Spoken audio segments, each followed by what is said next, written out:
Olha, meu amigo, eu tenho de discordar de você.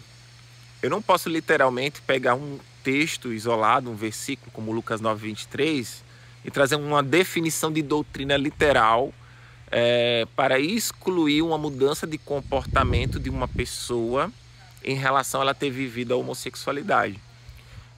O ponto inicial do evangelho, claramente, é esse texto. Quem quiser ser um seguidor de Jesus vai negar a si mesmo e buscar uma vida de santidade, renunciando os desejos carnais. Seja um heterossexual, claramente um homossexual vai estar na mesma caminhada. Agora, por outro lado, 1 Coríntios, capítulo 6, do versículo 9, que ali traz algumas definições de pecado como adúlteros, idólatras, efeminado, como no grego, acernocoitai malakoi, ativos e passivos.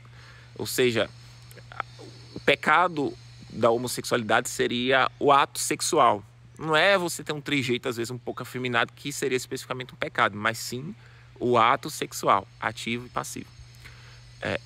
Propriamente esse texto, trazendo uma exposição do texto, que a gente tem que entender ali o que está acontecendo, a palavra vai dizer que a graça de Deus sobreveio sobre a cidade de Corinto, e pessoas que viveram essas qualificações de pecado, houve uma mudança de vida, uma mudança de comportamento.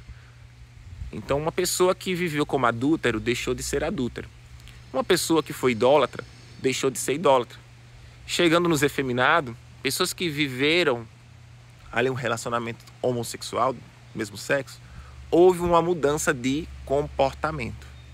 E aí, expondo mais essa questão, claramente houve pessoas que deixaram a homossexualidade, renunciando aos seus desejos homoafetivos, e que viveram sua heterossexualidade, né? Vamos colocar assim. Lembrando que o termo homossexual, ou heterossexual e homossexual foi criado lá para o século XVIII. Mas para compreender, viver um relacionamento do sexo oposto, homem e mulher, vivendo e tendo uma família para a glória de Deus. Alguns homossexuais, outros não viveram isso, renunciaram seus desejos e permaneceram sozinhos, vivendo uma vida de celibato, uma vida de santidade diante de Deus, pois no Evangelho, tanto no Antigo Testamento, Gênesis 1:28, tanto como Mateus 19, implica que a sexualidade tem que ser vivida no casamento monogâmico, homem e mulher, que é proveniente de um mandamento, que é multiplicação, e a afirmação de Jesus em Mateus 19, que tem que ser vivido no casamento. O ato sexual que envolve uma responsabilidade diante de Deus, entendemos aí a instituição da família. Então, esse é um projeto de Deus, que o sexo, a sexualidade tem que ser vivida ali. Então, qualquer pessoa que vive essa heterossexualidade e não se case com esse projeto, com esse objetivo, essa pessoa vai viver uma vida renunciando seus desejos e buscando uma vida de santidade. Qualquer pessoa, do hétero ao homem. E aí, compreendendo isso, a gente entende o quê?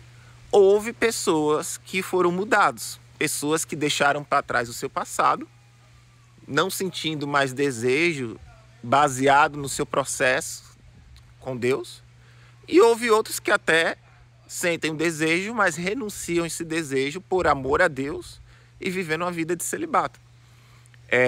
Então, compreendendo aqui, a gente não pode excluir a soberania de Deus, que para Deus nada é impossível. Não quer dizer que se Deus tirar o desejo homossexual de uma pessoa, ela não vai ter problema com outros tipos de pecado. Ou, como a grande maioria de pessoas, vão renunciar aos desejos carnais e vão viver a santidade, que é você ser separado para o uso exclusivo de Deus. Isso implica na nossa vida moral e sexual. E o sexo só tem que ser vivido no casamento com esse propósito de família, procriação. Então, baseado na experiência e no processo de cada pessoa, a gente pode escolher olhar para a homossexualidade de uma forma diferente. E quando você tem o Espírito de Deus em si, você vê aquilo que era o seu desejo de uma forma diferente. Você vê que aquilo não faz mais sentido para você. Você vê que aquilo ali te distancia do amor de Deus. E com isso, você decide e caminha num processo de santidade, que você vai ganhando domínio próprio e que você vai vendo que aquilo não traz mais nenhuma definição de verdade ou propriamente identidade, como homossexualidade não é identidade, é desejo, na sua vida. Então eu falo como um cunho pessoal. Hoje eu não tenho vontade e não sinto mais desejo por homem nenhum, porque isso não é uma verdade para mim e meus objetivos hoje é outro. Casar com uma mulher, ter filhos e ter uma família linda para a glória de Deus. E falo com toda a minha sinceridade. Não tenho vontade e não sinto mais vontade e nem atração de querer me relacionar com outro homem. Isso é uma vontade pessoal minha. Não quer dizer que alguém não possa me tentar, mas que isso não é mais uma verdade para mim. Tanto que na minha experiência, quando eu estava no mundo, que eu fui batizado com o Espírito Santo, eu estava num ambiente com outro rapaz, que na época eu tinha relacionamento, e eu escutei a voz de Deus falar comigo, o que eu estava fazendo ali. E uma outra situação novamente, falando para eu sair da onde eu estava, no ambiente que eu estava, que era homoafetivo, na época. Então, baseado na minha experiência, do que eu escutei a voz de Deus falar comigo, que até o Lucas ali do Carlinhos Maia também, ele, pelo que eu vi, ele escutou uma voz também falando com ele, e acredito no processo que ele está vivendo com Deus. O Espírito de Deus me convenceu que viver a homossexualidade não era mais a vontade de Deus para mim. E isso me traz paz hoje em dia, e muito menos vontade de viver aquilo que eu vivia antes. Então, baseado no meu processo, na minha intimidade com Deus, hoje poderia me considerar, mas eu acho pejorativo, né? Ex-gay, mas é querendo dizer o que exatamente? Que eu vivi como homossexual e hoje eu não vivo mais como homossexual.